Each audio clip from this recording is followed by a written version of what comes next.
大家好，欢迎来到中华史略，这是一个致力于客观、全面、深入探讨中国历史人物的频道。我们坚持独立思考，勇于探究历史人物的优点和缺点。我们认为历史不应该被扭曲或被简单的肯定或否定，每个历史人物都有其独特的贡献和缺陷。因此，我们采用多样的视角，全面、丰富地呈现历史人物的生平和事迹，尊重历史真相，客观评价历史人物的功过得失，为您呈现一段全新的历史旅程。下面我们进入正题。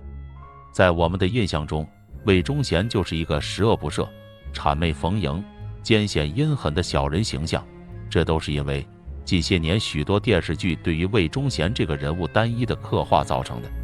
魏忠贤确实有这样一面，但是魏忠贤也有另外的一面。我们今天就给大家解开历史的迷雾，带您还原一个历史上真实的魏忠贤。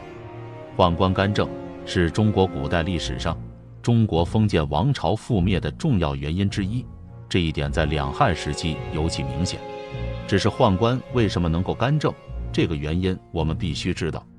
两汉时期的宦官之所以能够干政，原因在于外戚势力庞大，朝廷内部为了对抗外戚集团，所以不得不重用宦官，借助宦官的力量和外戚形成制衡。明朝也同样如此，魏忠贤的权力一时无两，完全是为了能够和大臣们形成对抗。只是在这个过程中，因为魏忠贤的个人能力太过出众，所以才形成了一面倒的局面。而这还要从当年大明战神朱祁镇兵败土木堡以后开始说起。如果不是朱祁镇的狂妄自大，明朝宦官想要崛起根本就不现实。要知道，土木堡之变不仅仅是50万大明军队被2万蒙古军队打得大败而归，更重要的是朱元璋开国功臣们的后裔，以及朱棣靖难之役功臣们的后裔几乎全军覆没。这导致明朝朝堂之上，皇帝真正意义上成为了孤家寡人。皇权和臣权的对抗之中，皇权第一次出现颓势。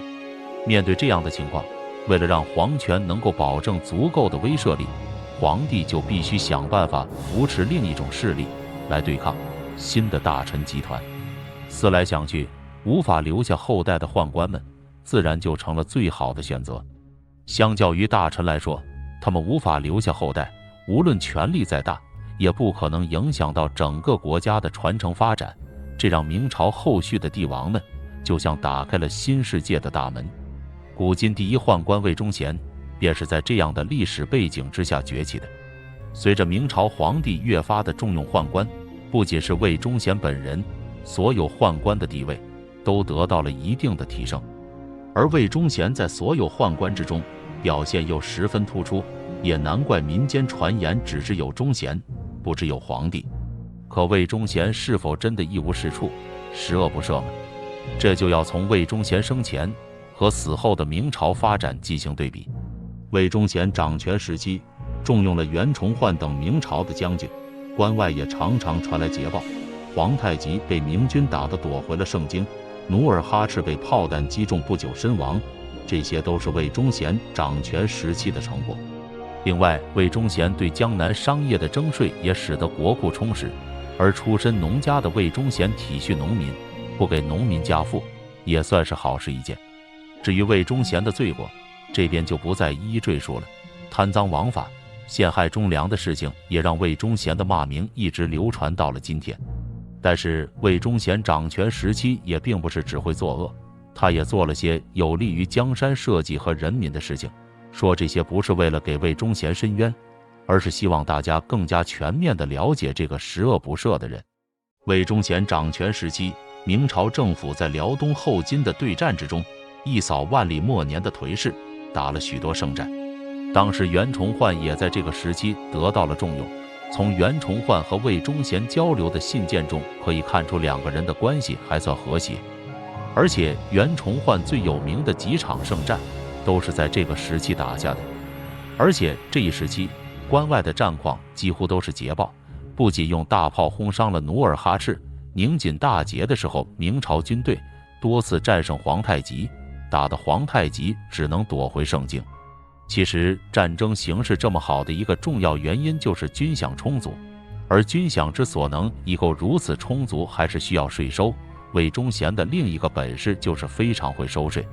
魏忠贤重新设立了万历末年被东林党人废除的工商税和海税，因为当时天下金银、晋据三吴，江南地区的工商业和对外贸易都非常的发达，几十年都未曾投入使用的黄河水道，也在这个时期得到了修缮。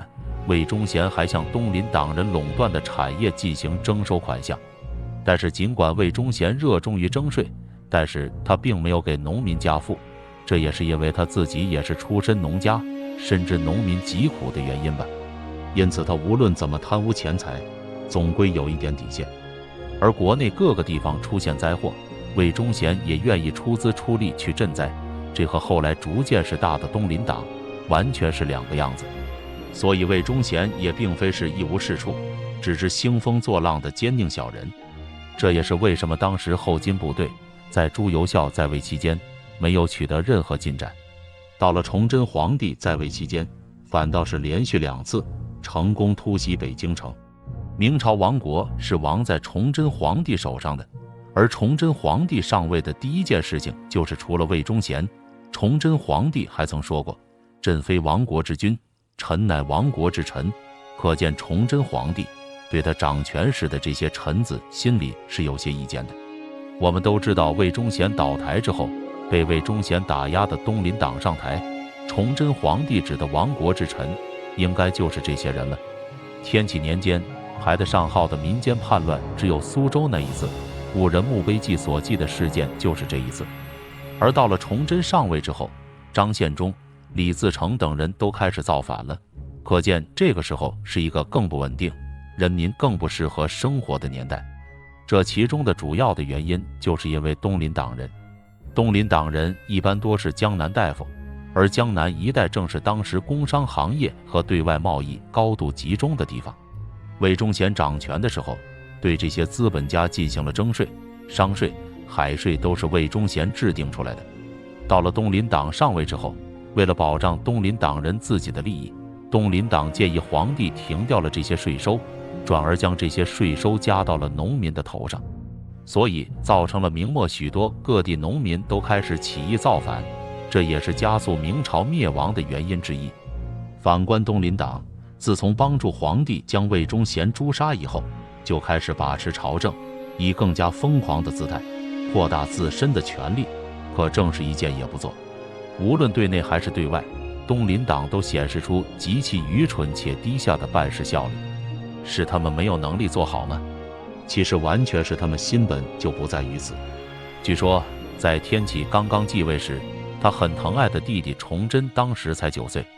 崇祯因为年纪小不懂事，他口无遮拦地问哥哥：“这个官我可做得否？”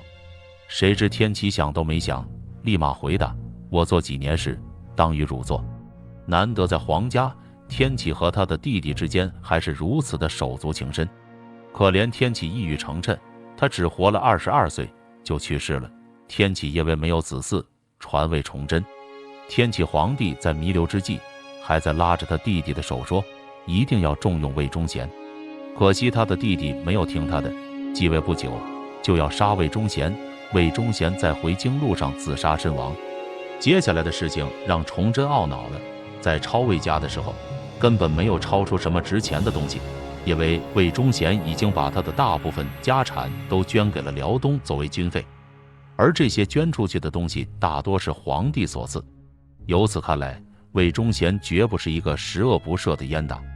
崇祯除掉了魏忠贤，虽然赢得了声誉，可是却失去了臂膀，最后落得个向大臣们伸手要钱的皇帝。